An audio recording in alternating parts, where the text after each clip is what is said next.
Bonjour Louise Bernard. Bonjour, bonjour. Louise, au sommaire de votre journal des médias. Eh bien, beaucoup d'audience à vous donner de ce week-end notamment. Et puis, on parlera du succès du casting de la Starac, des Français qui sont satisfaits globalement de la qualité de l'information pendant la campagne présidentielle. Enfin, vous verrez que ça dépend quand même de leur orientation politique et puis de leur âge. C'est très intéressant.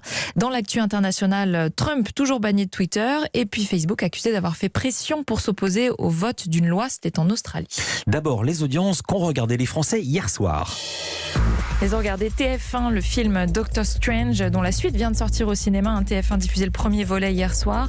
3 740 000 téléspectateurs, 18,3% de part d'audience. Les films Marvel, ça marche souvent très bien. Ça permet souvent à TF1 d'être leader. Le film, c'est incroyable en France. 1 million d'entrées depuis mercredi. En 4 jours, c'est ça. Ouais, j'ai vu ça. Incroyable. Deuxième, M6 avec le magazine Zone Interdite qui fait un record de saison. C'était sur la foire de Paris.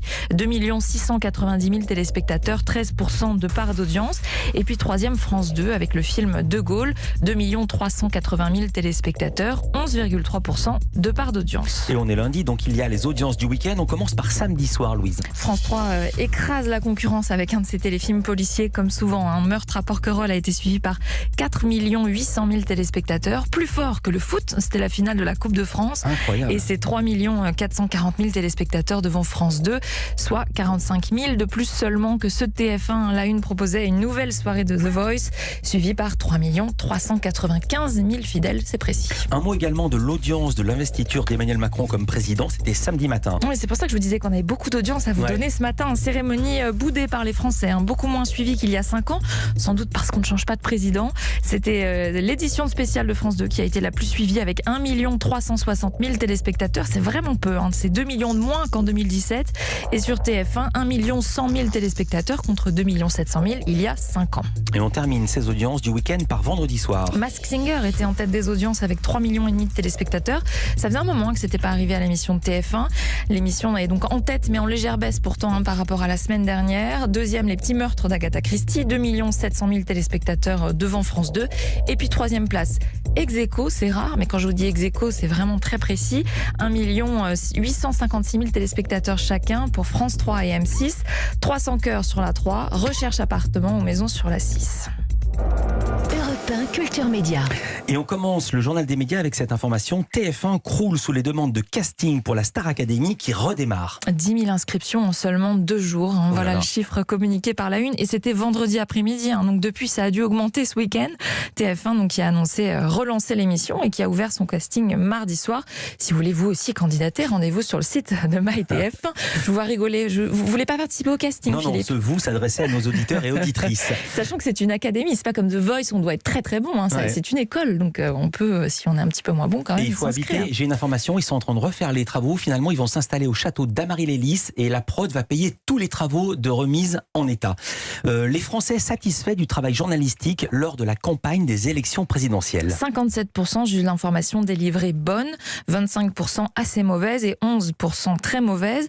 Mais au-delà de ce résultat global, il est intéressant de constater que selon l'orientation politique, les résultats changent.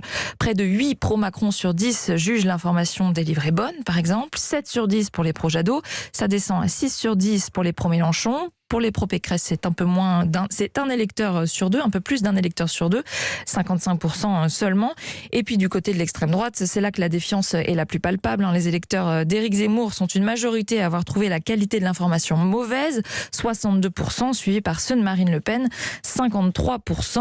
Autre enseignement de cette étude, la défiance des jeunes vis-à-vis des médias. Ils sont moins de la moitié, seulement 48% des 18-24 ans à avoir trouvé l'information bonne, contre 65% chez les plus de 60 ans. Et cette même étude nous apprend de quelle manière les Français se sont informés pendant cette campagne présidentielle. Oui, c'est en majorité grâce à la télévision, 75%, aussi par la radio, 38%, puis la presse écrite, 37%, et Internet, 33%. Je sais, ça fait plus de 100%. C'est normal, plusieurs réponses étaient possibles. Voilà pour cette étude réalisée par Via Voice pour les Assises du journalisme de Tours. Les Assises du journalisme de Tours qui débutent aujourd'hui. Oui, c'est ce soir à Tours, c'est la 15e édition avec des projections de films, des ateliers, des spectacles, des débats, avec notamment comme thème couvrir la guerre en Ukraine, MeToo dans les médias, l'indépendance des médias entre autres. C'est jusqu'à vendredi. Donald Trump n'est toujours pas autorisé à revenir sur Twitter par la justice américaine. Sa plainte a été jugée non recevable. L'ancien président des États-Unis a accusé Twitter de censure, avec comme argument pour s'opposer à la fermeture de son compte Twitter la liberté d'expression garantie par la Constitution américaine. Mais le juge a estimé qu'elle ne s'appliquait pas sur une entreprise privée et qu'en plus, le règlement de Twitter, je cite, donne la permission à Twitter d'agir comme il le souhaite pour n'importe quel compte ou contenu, quelle que soit la raison et même sans raison. Donald Trump, pour rappel, est banni de Twitter depuis janvier 2021 pour incitation à la violence au moment de l'assaut du Capitole par ses partisans. International toujours, en Australie, Facebook est accusé là-bas d'avoir bloqué des pages d'information gouvernementales pour s'opposer au vote d'une loi. Oui, c'est une information rapportée par le Wall Street Journal. En février 2021, l'Australie s'apprête à voter une loi obligeant Facebook à rémunérer les médias dont les contenus journalistiques apparaissent sur le réseau social. On appelle ça les droits voisins. Une loi pas du tout au goût de Facebook qui décide de bloquer l'accès aux articles de presse. Mais pas seulement, le réseau social empêche aussi l'accès à des pages gouvernementales qui informent sur le Covid-19 et sur les catastrophes naturelles, alors que l'Australie est en pleine pandémie comme le reste du monde, mais aussi en pleine saison des inondations. À l'époque, la firme américaine avait parlé d'une fausse manœuvre et présenté ses excuses, mais le Wall Street Journal affirme que ces blocages étaient en fait délibérés. Le journal américain cite des documents fournis par plusieurs lanceurs d'alerte. Il montre que plusieurs employés de Facebook ont tenté de faire remonter et de résoudre le problème, sans réaction assez rapide. Au contraire, les dépublications ont continué. Et le Wall Street Journal affirme que c'était une manière de faire pression auprès du gouvernement australien. Oui, 5 jours après ces blocages, le texte de loi a d'ailleurs été amendé et assoupli en faveur de Facebook suite à un accord entre le réseau social et le gouvernement. Et miracle, juste après l'accord, les pages étaient à nouveau accessibles selon les documents internes. En plus, cela aurait nécessité seulement une toute petite manipulation technique, changer 3 lignes de code. Facebook a réagi auprès du Wall Street Journal. La firme américaine nie ces accusations, continue de parler d'erreurs techniques. Nous avons travaillé pour résoudre ce problème. Toute allégation contraire serait catégoriquement et clairement fausse. Fin de citation. Canal+ est en discussion pour prendre une participation dans Stars. Stars, ce sont des chaînes de télévision et une plateforme de vidéo américaine. Les chaînes payantes ne sont disponibles qu'aux États-Unis, mais la plateforme, elle est internationale, accessible dans une 60aine de pays, dont la France. 20 millions d'abonnés au total. Elle propose des films, des séries, notamment Outlander pour les connaisseurs. Et selon le Financial Times, Vivendi serait donc en discussion avec le propriétaire Lionsgate, je vais y arriver, pour acquérir une participation minoritaire. Information confirmée par le journal Les Échos.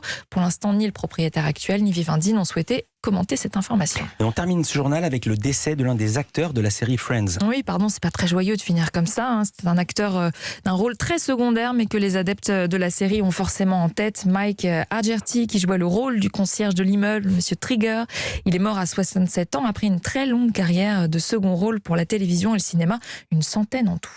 Merci beaucoup, Louise Bernard. Ces infos à retrouver dans notre newsletter média. C'est gratuit l'inscription, c'est sur europe1.fr. À demain pour un nouveau journal des médias. À demain.